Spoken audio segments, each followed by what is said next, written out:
So Arizona, I think you all know, and this is why you are here, there are consequential issues at stake in this election. And one is the security of our border. The United States is a sovereign nation, and I believe we have a duty to set rules at our border and to enforce them. And I take that responsibility very seriously. We are also a nation of immigrants. The United States has been enriched by generations of people who have come from every corner of the world to contribute to our country and to become part of the American story. And so we must reform our immigration system to ensure that it works in an orderly way, that it is humane, and that it makes our country stronger.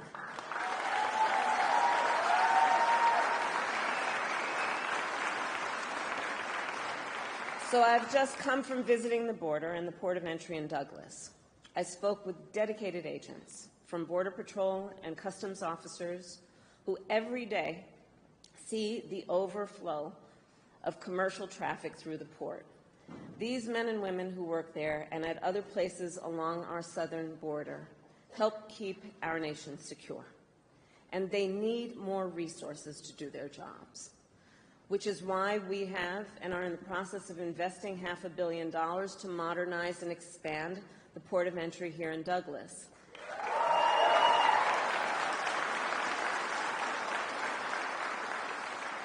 And why last December I helped raise the rate of overtime pay for border agents, and also why I strongly supported the comprehensive border security bill.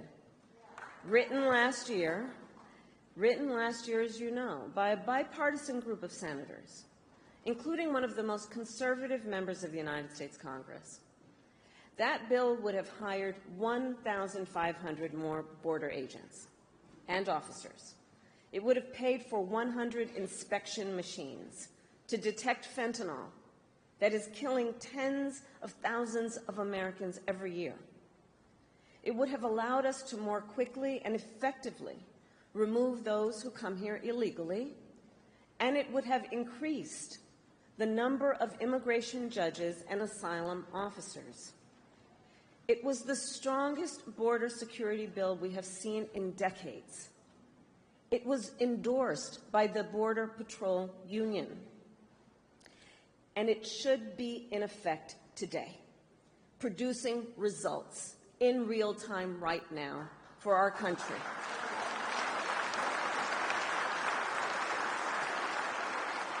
But Donald Trump tanked it. He picked up the phone and called some friends in Congress and said, stop the bill. Because, you see, he prefers to run on a problem instead of fixing a problem. And the American people deserve a president who cares more about border security than playing political games and their personal political future.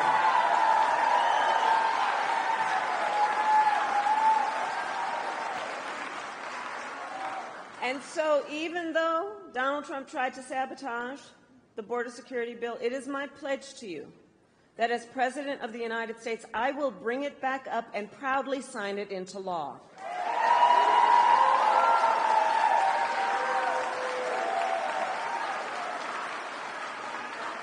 And let me say, the issue of border security is not a new issue to me. I was Attorney General of a border state for 2 terms. I saw the violence and chaos that transnational criminal organizations cause, and the heartbreak and loss from the spread of their illicit drugs. I walked through tunnels that traffickers used to smuggle contraband into the United States. I've seen tunnels with walls as smooth as the walls of your living room, complete with lighting and air conditioning, making very clear that it is about an enterprise that is making a whole lot of money in the trafficking of guns, drugs, and human beings.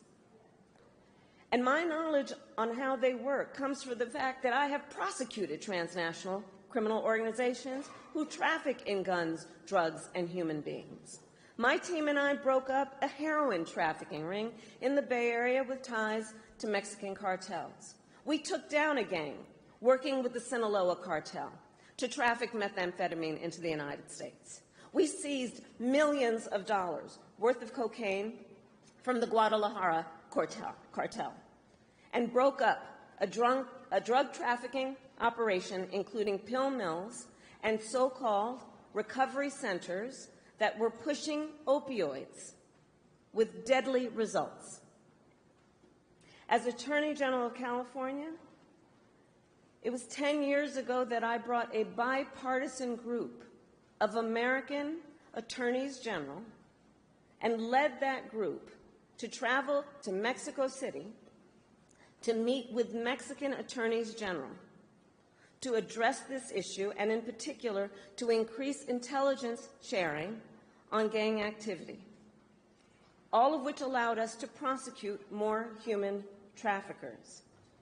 And I started, as Attorney General, the first comprehensive report in the state of California analyzing transnational criminal organizations and the threats they pose to public safety and to the economy. So stopping transnational criminal organizations and strengthening our border is not new to me, and it is a long-standing priority of mine. I have done that work, and I will continue to treat it as a priority when I am elected President of the United States.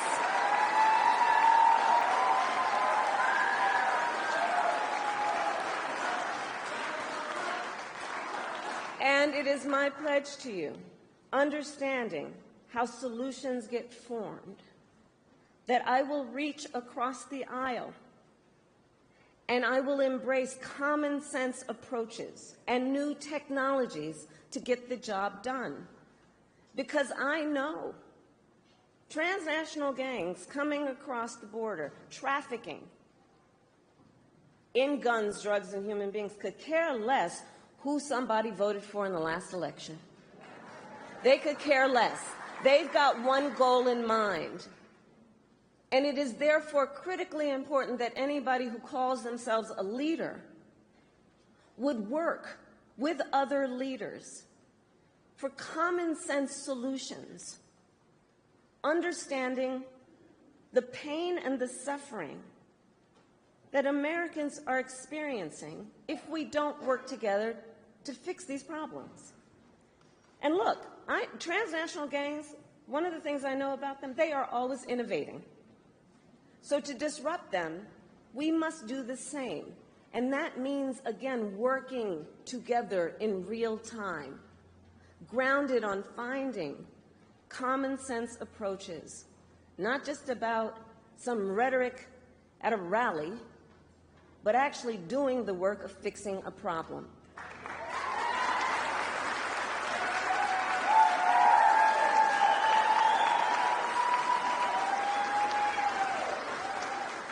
And as President, I won't only bring back the border security bill that Donald Trump tanked. I will do more to secure our border. To reduce illegal border crossings, I will take further action to keep the border closed between ports of entry. Those who cross our borders unlawfully will be apprehended and removed and barred from re-entering for 5 years. We will pursue more severe criminal charges against repeat violators. And if someone does not make an asylum request at a legal point of entry and instead crosses our border unlawfully, they will be barred from receiving asylum. While we understand that many people are desperate to migrate to the United States, our system must be orderly and secure. And that is my goal.